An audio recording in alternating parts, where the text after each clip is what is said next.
একবার যখন দিদি এবং তার জামাইবাবু কাজের জন্য বাইরে গিয়েছিলেন তখন বাড়িতে শুধু আমি এবং দিদির শ্বশুর মশাই ছিলাম। শ্বশুরমশাই এর এক কানে শুনতে কিছুটা অসুবিধা ছিল, তিনি মাঝে মাঝে এমন কিছু বলতেন যা আমাকে অস্থিতে ফেলে দিত। একদিন শ্বশুরমশাই এর কানে শোনার যন্ত্রটি ঘরে হারিয়ে যায়। আমি সেটি খুঁজতে তার ঘরে ঢুকি, খুঁজে না পেয়ে বেরিয়ে আসার সময় তিনি আমাকে ডেকে বলেন তার পকেটে খুঁজতে যদি যন্ত্রটি সেখানে থাকে। আমি ভাবলাম হয়তো সত্যিই ওটা পকেটেই আছে, কিন্তু যখন আমি পকেটে হাত দিলাম তখন বুঝতে পারলাম পকেটটি ছেঁড়া। এই অপ্রত্যাশিত পরিস্থিতি আমাকে কিছুটা অস্বস্তিতে ফেলে। আমি কি করব বুঝতে পারছিলাম না। তারপর শ্বশুরাই আমাকে সেখানেই, আমি রাধিকা ছোট থেকেই আশ্রমে বেড়ে উঠেছি, কিন্তু আমি দেখতে অনেক সুন্দর ছিলাম। আমার বয়স কম হলেও আমাকে দেখতে বড়দের মতো লাগে। জানি না কেন আমি কম বয়সে এমন হয়েছি।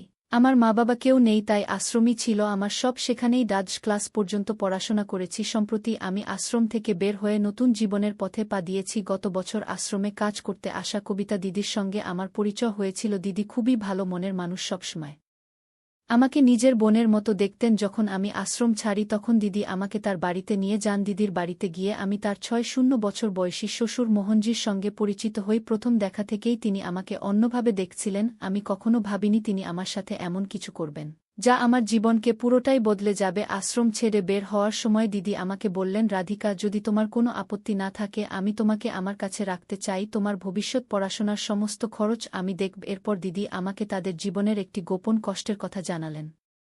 তিনি বললেন, আমার বিয়ে হয়েছে, কিন্তু ডাক্তারি পরীক্ষায় জানা গেছে আমি কখনো মা হতে পারব না। গত কয়েক বছর ধরে তোমার প্রতি আমার গভীর টান তৈরি হয়েছে। আমি তোমাকে দত্তক নিতে চাই। তুমি কি আমার সাথে আমার বাড়িতে যাবে? আমি তোমার সমস্ত দায়িত্ব নিতে প্রস্তুত। আমাদের মধ্যে কোনো রক্তের সম্পর্ক ছিল না, তবু দিদি আমাকে আপন করে নিলেন। ছোটবেলা থেকে আমি কখনো কারো ভালোবাসা পাইনি, বরং আশ্রমে প্রায়ই শুনতে পেতাম যে আমি নাকি রাস্তার ধারে কোনো নর্দমায় ফেলে যাওয়া সন্তান। কিন্তু দিদি কখনো আমাকে পর মনে করেননি। দিদির ভালোবাসা দেখে আমি তাকে জড়িয়ে ধরলাম। দিদির মধ্যে আমি আমার নিজের বড় বোনকে খুঁজে পেলাম। একজন অনাথ মেয়ের জন্য কেউ এতটা করতে পারে তা বিশ্বাস করাই কঠিন ছিল, কিন্তু দিদির প্রস্তাব আমি সানন্দে গ্রহণ করলাম এবং তার সঙ্গে নতুন জীবনের পথে পা বাড়ালাম। আমার উচ্চশিক্ষার জন্য আশ্রম ছাড়ার সিদ্ধান্ত নিয়েছিলাম কারণ দিদি আমাকে একটি ভালো কলেজে ভর্তি করানোর ব্যবস্থা করেছিলেন। দিদি ও তার স্বামী আমাকে তাদের বাড়িতে নিয়ে যান। সেখানে পৌঁছানোর পর আমার দেখা হয় এক ৬-০ বছর বয়সী ব্যক্তির সঙ্গে। তিনি আমাকে দেখেই বেশ অদ্ভুতভাবে তাকিয়ে থাকলেন। দিদি আমার পরিচয় করিয়ে দিলেন আর আমি জানতে পারি তিনি দিদির শ্বশুর। তাদের সম্পর্কে জেনে আমি তাকে প্রণাম করলাম, কিন্তু আশীর্বাদ দেওয়ার বদলে তিনি আমাকে জড়িয়ে ধরলেন, যা আমাকে কিছুটা অস্বস্তিতে ফেলে দেয়। ঠিক তখনই দিদির জামাইবাবু তাকে শান্ত করে সরিয়ে নেন। পরে দিদি আমাকে বললেন, আমার শ্বশুর একটু আলাদা ধরনের মানুষ, তার কানেও কম শোনে আর মাঝে মাঝে তিনি এমন অদ্ভুত আচরণ করেন, কিন্তু তুমি ভয় পাবে না, আমি তো আছি। দিদির এই আশ্বাস আমাকে স্বস্তি দিল। তারপরে দিদি আমাকে আমার ঘর দেখিয়ে দিলেন। আমি সেখানে গিয়ে আমার জিনিসপত্র গুছিয়ে নিতে শুরু করি। ঠিক তখনই হঠাৎ দিদির শ্বশুর আমার ঘরে চলে আসেন। তিনি আবারও আমাকে অদ্ভুত চোখে দেখতে থাকেন। আমি কি বলবো তা বুঝতে পারছিলাম না। তিনি কাছে এসে বললেন, বেটি, আমার পুত্রবধূ তোমার সম্পর্কে সব বলেছে। তুমি খুব ভালো আর মেধাবী মেয়ে। তোমার মতো মেয়ে আমাদের বাড়িতে আসা সত্যিই ভাগ্যের বিষয়। তার কথা শুনে আমার মন কিছুটা হালকা হলো। তিনি তখন স্বাভাবিক লাগছিলেন, কিন্তু হঠাৎ তিনি আমার দিকে এগিয়ে আসতে থাকেন। আমি ভেবেছিলাম তিনি হয়তো আমাকে আবার জড়িয়ে ধরবেন, তাই দ্রুত একটা অজুহাত দিলাম। দিদি আমাকে ডাকছেন বলে ঘর থেকে বেরিয়ে গেলাম। সেই বাড়িতে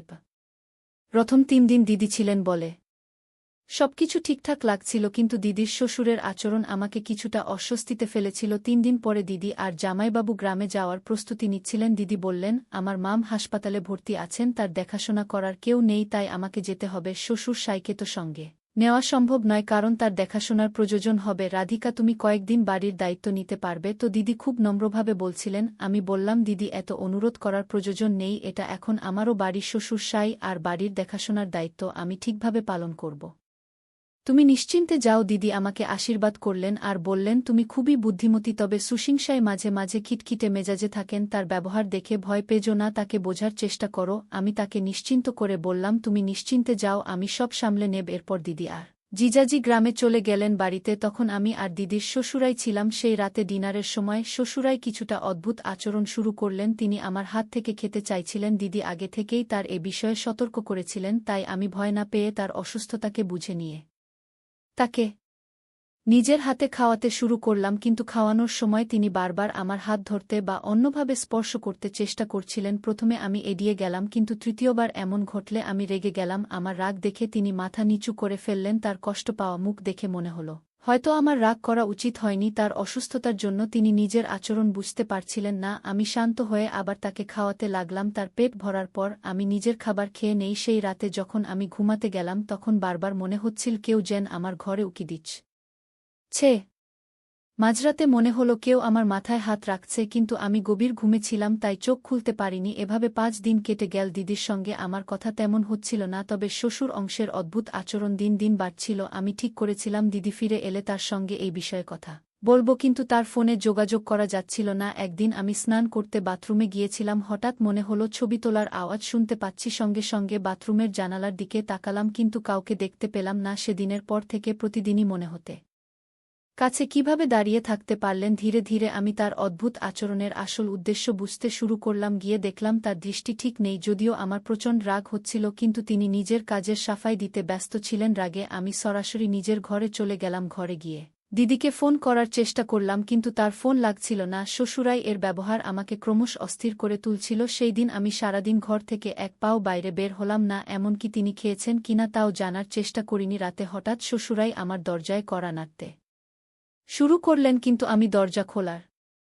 সাহস করলাম না। আচমকা বাইরে থেকে দিদির গলা শোনার মতো লাগলো। তার গলা শুনে দরজা খুললাম। বাইরে গিয়ে দেখি দিদির গলার আওয়াজ আসছে শ্বশুর সাই এর মোবাইলের স্পিকার থেকে। তিনি দিদিকে ফোন করেছিলেন এবং স্পিকারে রেখেছিলেন। আমি সঙ্গে সঙ্গে তার কাছ থেকে মোবাইল কেড়ে নিলাম এবং দিদির সঙ্গে কথা বলতে শুরু করলাম। সবকিছু খুলে বললাম দিদিকে, বিশেষ করে সকালে যা ঘটেছে। দিদি বললেন, রাধিকা, তুমি অকারণে শ্বশুরমশাই এর বিষয়ে খারাপ ভাবছ। তিনি যা করেছেন তা শুধু তোমার ভালোর জন্য। দিদি বললেন, তুমি শ্বশুরসাই এর উপর রাগ করো না। তিনি যা বলছেন সেটা সত্যি হতে পারে। সেই বাথরুমে সত্যিই কোনো পশু ঢুকে যেতে পারে। আমি তোমাকে আগেই বলেছি যে উনি একটু সুস্থ এবং অদ্ভুত আচরণ করেন। আমি বললাম, ঠিক আছে, আমি আর কিছু বলবো না, কিন্তু তুমি কবে বাড়ি ফিরছ? আমার কলেজে ভর্তি হওয়ার কাজ এখনও বাকি, সেটা কখন করবে? দিদি বললেন, এখনও ভর্তি হতে অনেক সময় আছে, তার আগেই আমি বাড়ি ফিরে আসব। তবে ততদিন তুমি শ্বশুর অংশের ভালো করে দেখাশোনা করবে।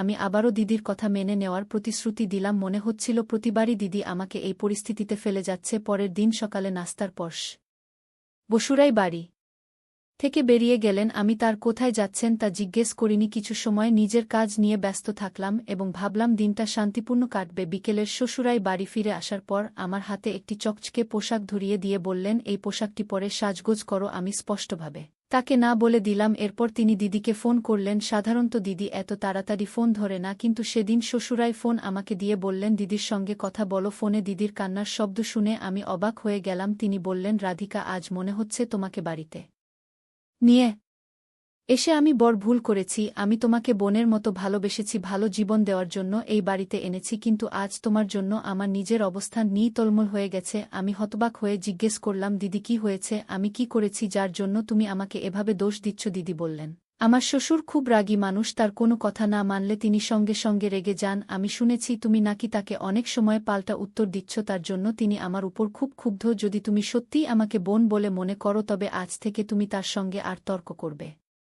না। মনে রেখো, তোমার কারণে যদি আমাকে এই বাড়ি থেকে বের করে দেয়া হয়, সেটা আমার পক্ষে মেনে নেওয়া সম্ভব হবে না। আজ তার জন্মদিন, তিনি যা বলবেন তা মেনে চলো। দিদির কথা শুনে আমি রাজি হলাম। তিনি আমাকে আশ্রয় দিয়েছেন, তাকে বিপদে ফেলতে চাইনি। শ্বশুর মশাই যে পোশাকটি এনেছিলেন সেটি পরে নেওয়ার সিদ্ধান্ত নিলাম। পোশাকটি আমার জন্য বেশ ছোট এবং আধুনিক ছিল। এমন ধরনের পোশাক আমি আগে কখনো পরিনি, তবে সেটি পরে আমি বেশ সুন্দর লাগছিলাম সাজগোজ করে। যখন আমি বাইরে এলাম তখন সুশংসাই এক দৃষ্টিতে আমাকে দেখে যাচ্ছিলেন। জন্মদিন উপলক্ষে আমি তার উপর রাগ করিনি, তাকে শুভেচ্ছা জানালাম। তবে তখনই কিছু অস্বাভাবিক ঘটনার আভাস পেতে শুরু করেছিলাম। শ্বশুরাই আমাকে জড়িয়ে ধরে বললেন, প্রতিবছর আমি ছেলে আর পুত্রবধূর সঙ্গে আমার জন্মদিন উদযাপন করি। এবছর ভেবেছিলাম হয়তো কেউ আমার জন্মদিন মনে রাখবে না, কিন্তু তুমি আমার সঙ্গে আছো তাই আমার মন ভালো হয়ে গেল। বয়স বাড়ার সঙ্গে মানুষ যেমন একটু রাগী হয়ে যায়, তেমনি অনেক বেশি আবেগপ্রবণ হয়ে ওঠে। শ্বশুরাই কখনো গম্ভীর হয়ে যেতেন, আবার কখনো বেশ আদর করতেন। তার জন্মদিনের কেক তিনি নিজেই কিনে এনেছিলেন এবং সেদিন তাকে বেশ সুন্দরভাবে পরিপাটি হয়ে সজ্জিত দেখাচ্ছিল। কেক কাটার সময় তিনি আমার হাত ধরে কেক কাটলেন। কেক কাটার পর তিনি আমাকে আবারও জড়িয়ে ধরলেন, তবে বারবার তার স্পর্শে আমি কিছুটা অস্বস্তি অনুভব করছিলাম। একাধিকবার তিনি আমার পায়ের দিকে হাত বাড়ালেন। জন্মদিনের আনন্দ শেষ হওয়ার পর তিনি আমাকে নিজের ঘরে নিয়ে গেলেন। সেখানে তিনি আমার সামনে বসে পানীয় পান করতে লাগলেন এবং আমাকে আবার তা খাওয়ার জন্য জোর করলেন। আমি তাতে রাজি না হওয়ায় তিনি রান্নাঘরে গিয়ে আমার জন্য ঠান্ডা পানীয় নিয়ে এলেন। আমি সেই পানীয় খাওয়ার পর থেকে অস্বাভাবিক ক্লান্তি অনুভব করতে লাগলাম। মাথা ঘুরছিল আর আমি বারবার নিজের ঘরে যাওয়ার চেষ্টা করছিলাম, কিন্তু কিছুতেই উঠে দাঁড়াতে পারছিলাম না। ঠিক সেই সময় সুষুমসাই আমাকে ধরে বসালেন। আমার মনে হচ্ছিল আমি আমার ভারসাম্য হারিয়ে ফেলেছি। সেই রাতের পরে যখন সকালে ঘুম থেকে উঠলাম, দেখি আমি সুষুমাই এর ঘরে শুয়ে আছি। আমার শরীরে ভীষণ ক্লান্তি আর অস্বস্তি ছিল। আমি বিছানা থেকে ওঠার চেষ্টা করছিলাম, তখনই সুশ্রুমশাই ঘরে ঢুকলেন। তার হাতে নাস্তার প্লেট ছিল। তিনি বললেন, রাধিকা, তুমি গত রাত আমার জন্মদিনকে সত্যিই বিশেষ করে তুলেছ। এজন্য তোমার প্রতি আমি ভীষণ কৃতজ্ঞ। একথা বলতে বলতে তিনি আমার হাতে নাস্তার প্লেটটি তুলে দিলেন। দুপুরের দিকে আমি নিজেকে তৈরি করে ঘর থেকে বেরোলাম। হঠাৎ সুহনশায়ের কণ্ঠস্বর শোনা গেল। আমি তার ঘরে গিয়ে দেখি তিনি কিছু খুঁজছেন। আমাকে দেখে তিনি বললেন, আমার সোনার যন্ত্রটি কোথাও পড়ে গেছে, দয়া করে একবার খুঁজে দেখতে সাহায্য করো। আমি তার সাহায্যে এগিয়ে গেলাম। খুঁজতে খুঁজতে হঠাৎ শ্বশুর অনুষী ঘরের দরজা বন্ধ করে দিলেন এবং আমাকে তার কাছে আসতে বললেন। আমি তার দিকে এগিয়ে যেতেই তিনি বললেন, এখানে একবার দেখে নাও, হয়তো আমার পকেটে পড়ে থাকতে পারে। তার কথামতো আমি তার পকেটে হাত ঢুকিয়ে দেখলাম, কিন্তু তখনই বুঝতে পারলাম তার পকেট ফাটা। আমার হাত পকেটের মধ্যে আটকে গেল। এমন সময় তিনি আমাকে তার দিকে টেনে নিলেন। আমি নিজেকে তার থেকে দূরে সরানোর চেষ্টা করছিলাম, কিন্তু পকেটের ফাঁকে হাত আটকে থাকায় তা সম্ভব হচ্ছিল না। গোটা ঘটনায় বিরক্ত হয়ে আমি বললাম, আপনি কি করছেন? আপনি কি ভুলে গেছেন যে আপনি আমাকে সম্পর্কের মর্যাদা দিয়েছেন? আমি হতবাক হয়ে গেলাম যখন সুসংশয় বললেন, আমার পিঠের তিলটা খুব সুন্দর।